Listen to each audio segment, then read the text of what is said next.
Hello everyone, welcome to channel learn with ease. आज का topic है पार्टनरशिप फंडामेंटल्स का, जिसमें हम सॉल्व करेंगे question number 40 and question number 41 chapter 1 TS Grewal की बुक से class 12 accounts online sessions. Online classes के लिए आप मुझे इस नंबर पर व्हाट्सएप कर सकते हो और टेलीग्राम पर भी आप मुझे फॉलो कर सकते हो। तो क्वेश्चन में दिया है कि एक पार्टनरशिप फर्म है और उसका एक पार्टनर हर क्वार्टर के एंड में 9,000 रुपए विड्रॉ करता है। पूरे साल उसने हर क्वार्टर के एंड में 9,000 रुपए विड्रॉ किए। आपको उसका इंटरेस्ट ऑन ड्रॉइंग्स कैलकुलेट करना है 6% पर एनम के हिसाब से। कैसे करोगे? देखो, ड्रॉइंग्स पर इंटरेस्ट आपको पता है फर्म के लिए इनकम है, तो ये तो चाहे प्रॉफिट हो चाहे लॉस हो, उसका कोई इम्पैक्ट ही नहीं है। आपको इंटरेस्ट चार्ज करना ही करना है पार्टनर से। तो ये किस तरह से कैलकुलेट करोगे? यहाँ पर जो पार्टनर है उसकी ड्रॉइंग्स कितनी हो जाएगी? एक क्वार्टर में, एक साल में कितने क्वार्टर होते हैं? 4 क्वार्टर। तो 4 क्वार्टर में कितनी ड्राइंग्स हो जाएगी उसकी? अगर हर एक क्वार्टर वो 9,000 रुपए विड्रॉ कर रहा है, तो टोटल ड्राइंग्स उसकी पूरे साल की हो जाएगी 36,000 रुपए। अब इसने कब कब विड्रॉ किया? क्वार्टर का मतलब क्या है? देखो, आपके साल में 4 क्वार्टर आते हैं, तो पहला क्वार्टर अप्रैल से जून, 3 महीने का जो पीरियड है, इसे हम क्वार्टर कह रहे हैं। क्यों कह रहे हैं? कोई भी चीज है उसका 1/4 आपको निकालना है, और 1/4 का मीनिंग है क्वार्टर।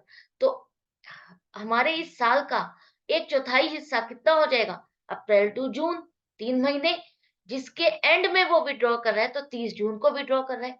अगला 1/4 क्या हो जाएगा? अगले 3 महीने कौन से हो जाएंगे? जुलाई से सितंबर। तो यहाँ पर उसने कब विड्रॉ किया, कब पैसा निकाला? एंड में। तो एंड का मतलब है 30 सितंबर। इसी तरह से अगले 3 महीने कौन से हो जाएंगे? अगला क्वार्टर कौन सा हो जाएगा? अक्टूबर से दिसंबर। तो यहाँ पर भी इसने 31 दिसंबर को विड्रॉ कर लिए 9,000 रुपए, और जनवरी से मार्च आखिरी क्वार्टर आएगा आपका फाइनेंशियल ईयर का, जब उसने विड्रॉ किया 31 मार्च। अब यहाँ पर देखो, इसने जो पैसा विड्रॉ किया वो सेम अमाउंट विड्रॉ कर रहा है, और जो टाइम गैप है वो भी सेम आ रहा है। हर 3 महीने के बाद वो विड्रॉ कर रहा है, बिल्कुल टाइम गैप बिल्कुल सेम आ रहा है। तो उस केस में हम क्या करते हैं? जब टाइम इंटरवल और अमाउंट सेम हो, तो हम क्या करेंगे? अपना वही फॉर्मूला अप्लाई करेंगे, जहां पर हमें टाइम पीरियड देखना है पहली वाली ड्राइंग्स का।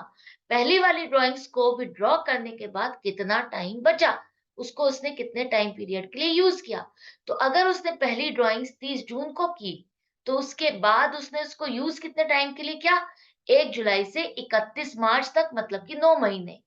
इसी तरह से आखिरी वाली ड्राइंग्स उसकी, जो जनवरी से मार्च तक वाली है, वहां पर उसने 31 मार्च को विड्रॉ किया। तो 31 मार्च तक आपके फाइनेंशियल ईयर का कोई भी टाइम पीरियड नहीं बचा। 0 मंथ्स आएगा, 0 डेज आएंगे। तो अब यहाँ पर एवरेज निकालना है आपको फर्स्ट और लास्ट ड्राइंग्स का।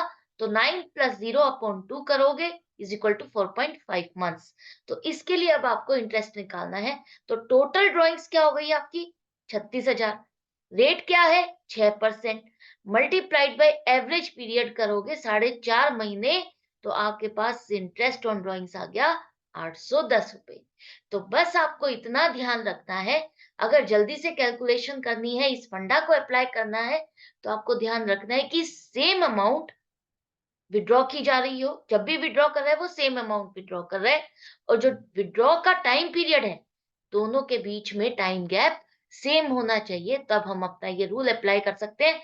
अगर ऐसा नहीं है, एक भी कंडीशन फुलफिल नहीं होती, तो हम ये रूल फंडा अप्लाई नहीं कर सकते। तो आपको ये मेनली ध्यान रखना है। नेक्स्ट क्वेश्चन देखो, क्वेश्चन नंबर 41। ए और बी तो पार्टनर है, प्रॉफिट शेयरिंग रेशियो क्या है? इक्वली है। दोनों पार्टनर्स इक्वल पार्टनर है।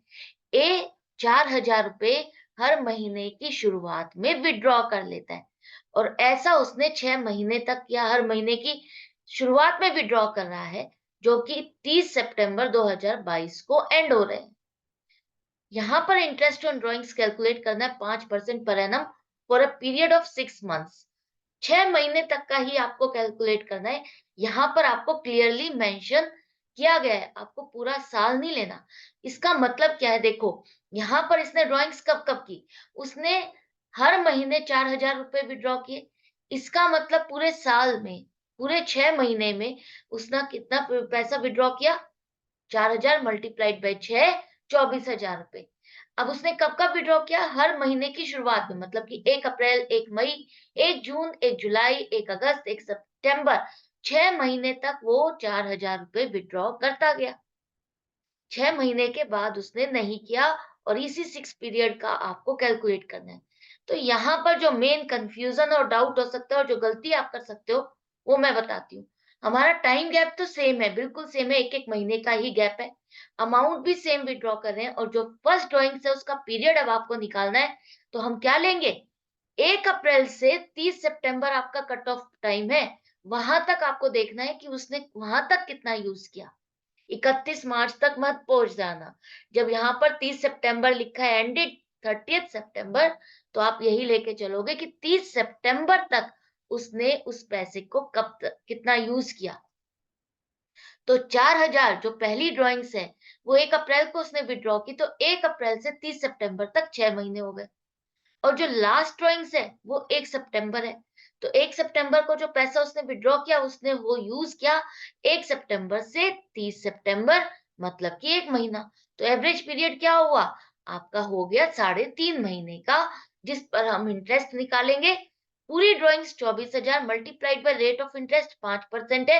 एवरेज पीरियड 3.5 महीने और आपका आ गया है इंटरेस्ट ऑन ड्राइंग्स 350 रुपए। तो यहाँ पर आपको समझ में आ गया। जो गलती आप करने वाले थे आपको समझ में आ गया होगा, वो गलती अब आपको नहीं करनी, डाउट भी खत्म हो गया होगा कि यहाँ पर हम 12 महीने नहीं लेंगे।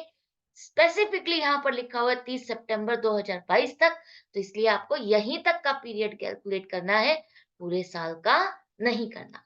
तो इसी तरह के क्वेश्चंस की प्रैक्टिस करते रहना है, मेरे साथ बने रहना है। अच्छा लग रहा है तो लाइक, शेयर, सब्सक्राइब सभी कर दो।